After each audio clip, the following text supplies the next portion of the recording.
Allez, bonjour à tous, j'espère que vous allez bien. Analyse de TRX, donc le projet Tron. On fera dans un premier temps une analyse investissement. Donc est-ce qu'on est dans une bonne zone pour investir, les zones que je surveillerai pour me positionner, ok, comment tracer vos zones, etc. Toujours à but pédagogique et aussi à but analyse technique. Et ensuite on changera de casquette, on passera en mode trading et on se demandera tout simplement dans la zone actuelle, est-ce qu'il peut y avoir des opportunités. Alors ça peut être sur du swing ou de l'intraday, on verra tout ça en détail. Alors Tron, c'est vraiment la crypto qui s'est différenciée des autres. Pourquoi? Parce que elle a très peu chuté à la baisse comparé aux autres altcoins. Alors oui, elle a quand même pris cher, hein, moins 73%, mais si je compare à un BTC, hop, on a fait quoi? Moins 78, 77? Ouais, 77%. Et encore, en plus, ce mouvement-là, c'est ce mouvement-là sur le BTC. Si je prends ce second pump, c'est vrai on n'a pas eu énormément d'acheteurs, on n'a pas poussé à la hausse ici, mais on était au 15 novembre, donc on a pris, ça c'est notre top de marché sur le BTC, notre second top, moins 63%. Donc c'est vraiment une altcoin qui s'est décorrélée des autres altcoins, et c'est intéressant. C'est intéressant pourquoi? Parce que, alors, anticiper à l'avance que Tron ne va pas prendre cher, c'est pas possible. C'est pas possible, d'accord? C'est pas parce que c'est un bon projet, hein, parce que des projets comme Ether ou autres ont chuté, alors que c'est des bons projets. Maintenant, ce que vous devez vous dire, c'est pourquoi un prix baisse. Un prix baisse parce que l'offre est supérieure à la demande. Et si le prix monte, la demande est supérieure à l'offre. Okay. Maintenant, qu'est-ce qui fait que l'offre est supérieure à la demande? C'est soit, alors il y a plusieurs cas, hein, soit on a énormément de vendeurs, donc on a des vendeurs qui poussent beaucoup, et de l'autre côté, on a moins d'acheteurs, mais dans tous les cas, on doit avoir moins d'acheteurs. Et ce que je veux faire comprendre, c'est pas parce que on a spécialement énormément de vendeurs. Ça peut être aussi, on n'a pas beaucoup de vendeurs, mais de l'autre côté, on a encore moins de vendeurs. C'est nul limite. On a encore moins de vendeurs, d'accord? C'est pas parce que ça chute que il y a à fond des vendeurs. Non. Si vous avez un carnet d'ordre qui est vide, s'il y a très peu de liquidité, il y a très peu d'acheteurs qui défendent des prix, il suffit qu'il y a quelques personnes qui poussent et ça peut fortement chuter. Et pareil, on peut avoir énormément d'acheteurs, beaucoup d'acheteurs. S'il y a plus de vendeurs que d'acheteurs, même si on a énormément aussi, le prix baissera. Donc ça, voilà, bon, petit cours pour vous faire comprendre que, globalement, le marché est drivé par l'offre et la demande. Une demande supérieure à l'offre, le prix monte. Une offre supérieure à la demande, le prix baisse. Et c'est pas parce que spécialement on a énormément de vendeurs. On peut en avoir pas beaucoup, mais si on n'a absolument pas d'acheteurs, le prix baissera dans tous les cas. Mais en tout cas, ce qu'il faut comprendre, le signal que ça nous envoie, c'est que c'est une crypto qui n'a pas pris cher, donc c'est une crypto, qui a moins pris cher, donc c'est une crypto forte, d'accord? Faut le voir comme ça, et quand vous, pendant les phases où le BTC ne fait pas grand chose, où il range, c'est ce genre d'altcoin que vous devez vous intéresser pour essayer de surperformer, pour essayer de faire la suite tendance sur du long terme. On le voit, le BTC est bloqué dans un range depuis des mois, hop, ici, on est bloqué entre deux bornes. Qu'est-ce que fait TRX? TRX est en tendance haussière, d'accord? Et il n'y a pas de range pour le moment. Alors il y a un gros range long terme là qu'on va voir après, mais là sur du moyen terme, sur cette hausse, il n'y a pas de range, ok? On était sur un petit range ici qu'on a cassé à la hausse, bon, sauf si on prend la mèche, mais voilà, on voit que TRX est fort. Et si je mets TRX contre le BTC, voilà, on voit que globalement, il a quand même assez bien performé pendant le bear market du coup. Si je prends, c'était qu'en novembre 2021 ici, voilà, ça c'est le début du bear market, et on voit que TRX a très bien surperformé, d'accord? Donc maintenant, d'un point de vue investissement, est-ce que c'est une bonne zone? Moi techniquement, j'aime bien mettre mon Fibo, point le plus bas, point le plus haut. Pour les altcoins, c'est vraiment les 0,886 que je surveille. Pourquoi? Parce que les altcoins prennent plus cher que le BTC, et en général, on pose un bottom là-dessus. Si je prends, on a pas mal d'exemples, on a posé des bottoms là-dessus. Si je prends Matic, on a ici un exemple. On est venu chercher les 0,886. Si je prends Atom, c'est pareil. On est venu chercher les 0,186. Voilà. On pose très souvent un bottom sur ces niveaux-là. En tout cas, on essaye. Maintenant, TRX, comme je dis, là, pas pris aussi cher, et on est revenu chercher une autre zone que je surveille, c'est la zone de rechargement long terme, zone de rechargement longue, ici, 0,118, 0,786. Et on voit, même si je vais être plus précis, même cette zone-là, hop, tac, on voit qu'à chaque fois qu'on y va, on pose des structures en W. Structure en W ici, hop, structure en W ici, on en a une ici, et voilà, on a une autre petite ici. Mais si je veux être encore plus précis, tac, cette zone-là, tac, oui, hop, cette zone-là, si j'arrive à la mettre, il y a des acheteurs qui la défendent.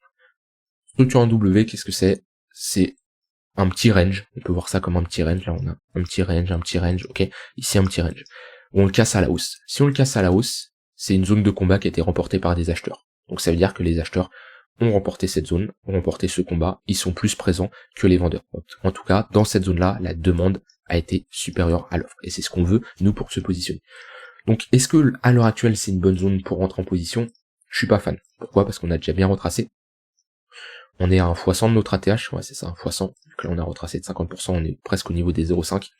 C'est pas la bonne zone. Si on me repropose une zone d'entrée, globalement, ici, c'est une zone intéressante. Et vraiment là, si je dois mettre les zones de support idéales, on a cette petite zone qui est intéressante si on vient la chercher. Alors je dis pas qu'on va aller la rechercher, hein. J'en ai aucune idée. Je dis juste que si on y va, c'est une très bonne zone. On a cette zone là également. Là on est sur une zone de résistance. Voilà. C'est globalement les zones qui sont intéressantes. Et ça va nous aider pour la partie trading par la suite. Donc là, un investisseur, est-ce qu'il se positionne maintenant? Non. Pourquoi? Parce qu'on a déjà bien pump et on est à nos 50% de retracement. C'est trop tard. Surtout, on a des signaux qui nous montrent comme quoi on s'affaiblit. Ok. On n'a pas spécialement encore de signal de retournement. La tendance est haussière et les creuses sont bien de plus en plus hauts. Ok, là-dessus, il n'y a pas de souci. Mais affaiblissement, la zone de localisation, la zone d'intervention, et ça c'est la première chose, hein, je vous dis, à chaque fois que vous regardez une charte, trading, investissement, on s'en fout, la première chose que vous devez faire, c'est localiser votre zone. Où est-ce qu'on est? Est-ce qu'on est sur une zone de support? Est-ce qu'on est sur une zone de résistance? Ça c'est vraiment primordial. Moi ici je constate qu'on est sur une zone de résistance. Donc est-ce que je chercherai à investir là? Non. Parce que on est sur des niveaux beaucoup trop. Les zones à surveiller sont ici, tout simplement. Mais voilà, cette zone-là, elle est énormément défendue. À chaque fois qu'on y va, on voit qu'on a posé notre bottom ici. Et là, on a fait quelque chose de parfait. On a pris la liquidité, ok, de ces creux ici. Et juste après, structure en W. Donc là, on a le combo parfait. Prise de liquidité, on piège des vendeurs, on pose un bottom juste après, et on voit qu'on est revenu chercher notre ligne de coup. Pullback. Là, c'était des setups parfaits pour chercher à rentrer en position. On a quand même bien retracé. On a fait un plus 50-60%. Pour moi, c'est trop tard. Des tips aussi pour ceux qui cherchent, qui ont peut-être du mal à tracer des zones de support. Moi je les vois à l'œil nu, hein, ça se voit comme quoi on a pas mal de contacts sur ces zones de prix là, ok. On a pas mal de rejets, on les voit. Ceux qui ont du mal pour tracer des zones des supports et de résistance, vous pouvez mettre un volume profile. Donc vous déterminez la zone que vous voulez encadrer. Donc par exemple, on va dire de cette zone là à cette zone là. Alors je vais mettre sur Binance, je suis sur quoi? Je suis sur OKEx ici. Je vais mettre sur Binance, comme ça les volumes c'est encore plus précis. Hop. Et globalement, les LVN, donc les trous, les déséquilibres, donc par exemple, on en voit un ici, hop, on a un petit déséquilibre, donc c'est là où il y a pas eu énormément de volume échangé. Ah, c'est une zone qui fait office de support. Hop. On voit ici, pareil, petite zone qui fait office de support. Si vous avez du mal, vous pouvez mettre comme ça un volume profile. Les pics comme ça, c'est pas la zone qui est intéressante, parce que c'est un peu le prix juste, hein, là où on passe le plus de temps. Nous, ce qu'on veut, c'est on a des zones comme ça de déséquilibre, là où il y a très peu de volume, hein, ce qui s'appelle des LVN, ok. Ça, c'est les zones qui sont intéressantes. Ah, par exemple, ici, on voit qu'on a une petite, je peux même mettre un trait comme ça, tac. On voit qu'on a une petite, et hop, résistance. Et là, même si on en sort, à partir de ce moment-là, ici, on en sort un peu, ok. Ça c'est une zone de résistance, on le voit bien. Pour ceux qui ont du mal, hein, très efficace. Vous mettez un volume profile et vous cherchez vos zones de support et de résistance. Si je mets là, on peut voir, on peut faire le même travail. Hop, si je trace, on en a une ici, hop, une ici. Est-ce qu'ils sont efficaces? Support, c'est des rejets brutals. Hein. En fait, pourquoi il y a pas eu, c'est des zones intéressantes parce qu'il y a eu très peu de volume. Pourquoi il y a eu très peu de volume? Parce que déjà, on n'y a pas passé énormément de temps, et vu qu'on n'y passe pas énormément de temps, il y a des rejets brutals. Il n'y a pas eu énormément de volume sur ces niveaux de prix là. Donc c'est des niveaux intéressants. On voit à chaque fois, on rejette, et voilà, c'est de très bonnes entrées. Et là, par contre, on a notre poke. Le poke, ça peut être aussi un niveau de support ou de résistance. Bon, à ce genre d'endroit, moi, je suis pas fan.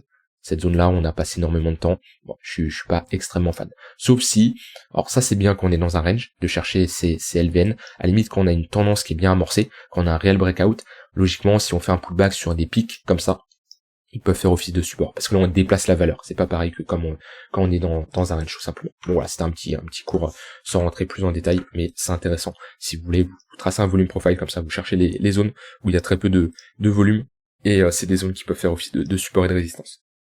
Donc voilà, d'un point de vue investissement, la zone actuelle n'est pas la zone primordiale, et si on revient chercher surtout cette zone-là, ou cette zone-là éventuelle, même cette zone-là c'est un peu trop haut encore, mais cette zone-là elle est intéressante, ça sera un bon point d'entrée.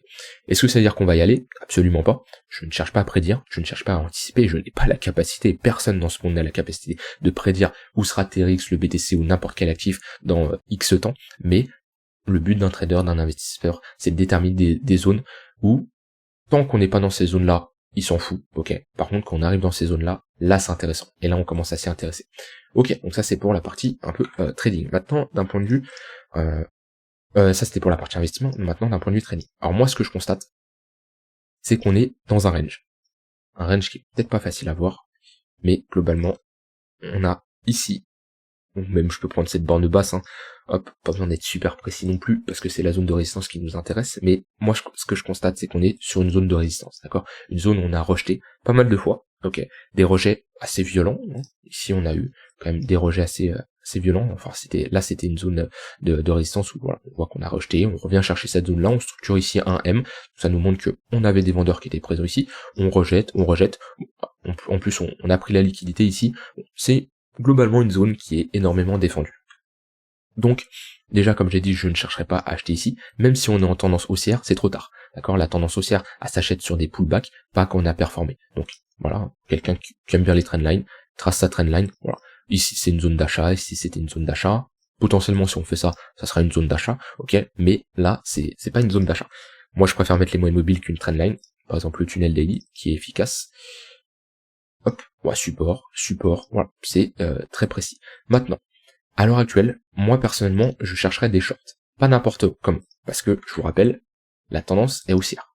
Donc là, on est plutôt dans de la contre-tendance, donc on se méfie. Déjà, quand on est sur de la contre-tendance ou sur un potentiel top de marché, où on attend la confirmation d'un top de marché, on n'anticipe pas. Anticiper, ça veut dire rentrer en se disant, ça y est, on va faire le top, c'est maintenant. Non, j'anticipe pas le top, j'attends qu'on marque réellement un top. Et je vais vous dire comment on confirme qu'on a un top de marché.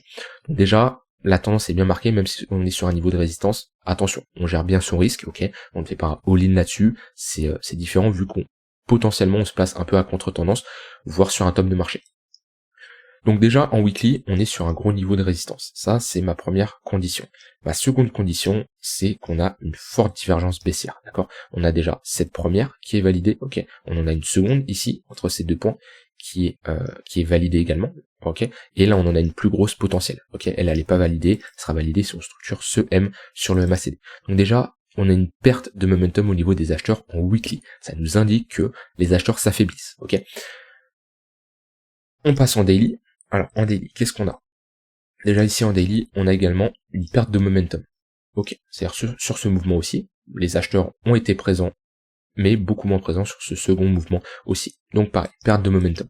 On est sur résistance, et qu'est-ce qui me confirmerait comme quoi on change de dynamique? Moi, ce que j'aimerais, parce que je vois ici qu'on a un petit support, ok, on a un petit support, on avait une résistance qu'on a flip et maintenant ça fait office de support. Moi, ce que j'aimerais voir pour rentrer en position, ça serait éventuellement avoir une seconde hausse, comme ça, revenir chercher notre zone de rechargement Fibo ici, nos 0,118, ok, très bon point d'entrée, et ensuite structurer un M-top, ok. Donc c'est vraiment important de revenir chercher ce niveau-là parce que notre M, faut que le sommet soit plus bas que le précédent, mais faut qu'il retrace également. Je veux pas quelque chose comme ça, pour moi ça c'est pas un M. Ce qui nous montrerait comme qu'on a des vendeurs qui sont bien présents, qui défendent cette zone de prix. S'ils défendent cette zone de prix, c'est-à-dire qu'on a des gros investisseurs, enfin des grosses institutions, des grosses baleines, des gros shorters qui défendent leur ordre, ok, qui sont rentrés ici. Donc on structure ce M, notre ligne de coup qui sera en confluence avec cette zone de support, et j'aime bien les lignes de coup qui sont en confluence comme ça avec des niveaux des niveaux de support, vu que quand on le break, on a et la ligne de coup qui fera office de résistance et ce précédent niveau qui fera également office de résistance. Donc là, l'idéal pour chercher à rentrer en position, c'est structure de M-top, ok, cassure, une réelle cassure, ok, pas juste une mèche. Par exemple, si je prends en compte ce W qui est l'inverse d'un M, à quel moment on la valide? On la valide quand on a un réel breakout. Là, on a une mèche, là je le compte pas. Là, quand on commence à clôturer au-dessus, là c'est intéressant, ok. Mais voilà, pas de mèche. Attention, parce que souvent les gens anticipent trop en se disant ok ça y est, on mèche, et enfin on mèche, ça va y aller. Au final, on mèche juste et on piège les gens. Donc cassure, franc, pullback, ok. Et là, on peut chercher des shorts. Et on aura nos conditions pour avoir potentiellement un top de marché. En tout cas, moi, sur des ranges, c'est ce que je veux. Je veux que sur les extrémités, on a un réveil des vendeurs. Donc ça passe par déjà un affaiblissement des acheteurs et un réveil des vendeurs par une structure. Stop loss au-dessus, hein, c'est notre zone d'invalidation. Et là, on peut venir targeter la liquidité. Donc ce creux-là, parce que si on inverse notre dynamique, ok, les sommets sont de plus en plus bas, donc on peut faire également du trade management, ça veut dire faire mettre un trading stop, ok, qui va descendre, évoluer en fonction du trade. Donc s'il part dans l'autre sens, pourquoi pas mettre un stop au-dessus des lots, ok. Et voilà, pour venir prendre la liquidité ici et retracer, ça peut être intéressant. Si je mets mon tunnel daily, ok, on va venir chercher le tunnel 3 jours, globalement, risk reward de 2 pour 1, ça peut être intéressant, et rechercher surtout les 50% du range, hein. C'est une bonne zone pour prendre des profits. 50% de range, on pourrait étendre pourquoi pas ici, 2,5 pour 1. Et après, on peut avoir un trade management où on se dit, ok, bah carrément, je prends mes profits sur mon bad range. Alors, j'ai une prise de profit partielle sur l'évolution, par exemple, une partie ici, une partie sur les 0,5 de retracement, et une dernière partie sur la borne opposée. Mais voilà, globalement, comment on traite un peu un range, comment moi je le ferai, et comment je peux le faire dans les prochains jours, uniquement si on a ce que je veux, d'accord? Ça se trouve, on va faire ça, et là, bah, dans ce cas-là, mon trade est invalidé, la zone de résistance passera en zone de support, hein, cette zone qui est ici de résistance, et voilà, dans ce cas-là, bah tant pis, je ne rentrerai pas en position. Vous voyez, ça se trouve là, j'ai fait cette analyse, j'ai fait ça se trouve, il va absolument rien se passer.